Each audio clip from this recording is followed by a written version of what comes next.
Hey, YA, thanks for joining me today. We are in Mark chapter 11. I'm going to try and pick up in verse 22 and go over Jesus' words to his disciples because he says some pretty interesting and incredible things there, like being able to move mountains, and if we believe in our prayers 100%, that they will come true.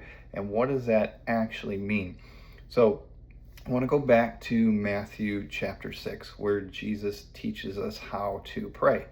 And one of the most important things there, in my opinion, is where he says, "Thy kingdom come, thy will be done." So if I'm truly operating out of my basically following of Christ, my prayers are probably going to look significantly different than when I'm not. So I'm going to be praying, "Thy kingdom come, thy will be done." And that is the type of prayer that's going to be answered here.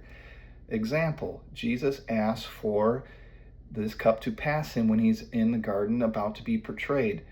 Does that happen? No, but what does he say? He says, "But not my will, Lord, your will. So thy will be done."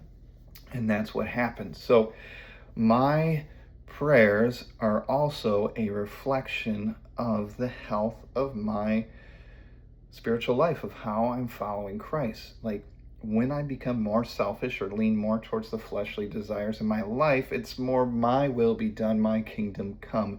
And I try to make that look as much as like God's kingdom, in my opinion, as I can. But it's not what Jesus is saying here, and it's not how this is meant to work. And I'm just so glad that Jesus provides us a very, very specific example of what your prayer should look like.